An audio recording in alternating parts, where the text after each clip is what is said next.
Hi, I'm Nicole Kursell. Today I'm going to be reading from the Jesus Storybook Bible. The story for today is a new way to see. The story of Paul from Acts chapter 6 to 9 and chapter 12 to 28, Colossians chapter 2, Romans chapter 8, and Ephesians chapter 2. Of all the people who kept the rules, Saul was the best. "I'm good at being good," he'd tell you. He was very proud and very good, but he wasn't very nice. Saul hated anyone who loved Jesus. He traveled around looking for them. He wanted to catch them and put them in prison. He wanted everyone to forget all about Jesus. He didn't believe Jesus was the rescuer, and he didn't believe Jesus was alive either. You see, Saul had never met Jesus. So one day, Jesus met Saul. Saul was on his way to Damascus when suddenly a dazzling light flashed like lightning. It was brighter than the sun. It was too bright. Saul shielded his eye and fell to the ground. He heard a loud voice. It was too loud. It gave Saul a headache. "Saul, Saul," said the loud voice, "why are you fighting me?" "Lord," Saul answered, "who are you?" "I am Jesus," said the voice. "When you hurt my friends, you are hurting me too." Saul's whole body trembled. "Go to the city," Jesus said. "I'll tell you what to do." When Saul opened his eyes, he couldn't see. His helpers had to hold his hand and lead him like a little child. Saul was blind for 3 whole days, and yet it was as if he was seeing for the very first time.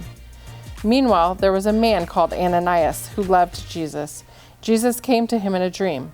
"Go to Saul and pray for him, and I will make him see again." Ananias knew all about Saul and how he hated Jesus' followers. "Lord, he has come to hurt us." But Jesus told Ananias, "Saul is the one I've chosen to tell the whole world who I am." So Ananias went to Saul.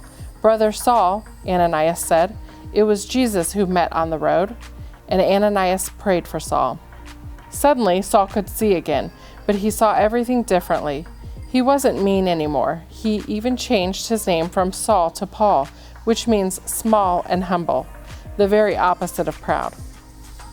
And do you know what Ananias' names mean? The Lord is full of grace. Grace is just another word for the gift, which is funny because that's just what Paul's message was all about from then on. It's not about keeping rules, Paul told people. You don't have to be good at being good for God to love you. You just have to believe what Jesus has done and follow him. Because it's not about trying, it's about trusting. It's not about rules, it's about grace. God's free gift, that cost him everything. What happened to Paul? He met Jesus. Paul got a new job. He called himself a servant and traveled everywhere telling everyone about Jesus. He got shipwrecked 3 times. He even ended up in prison. "God loves us," he wrote from prison. "Nothing can ever, no, not ever, separate us from the never stopping, never giving up, unbreaking, always and forever love of God he showed us in Jesus." And so it was, just as God promised Abraham, that dark night all those years before, the family of God's children grew and grew, until one day they would come to number more than even all the stars in the sky. That's the end of our story. Tune in next week for another story.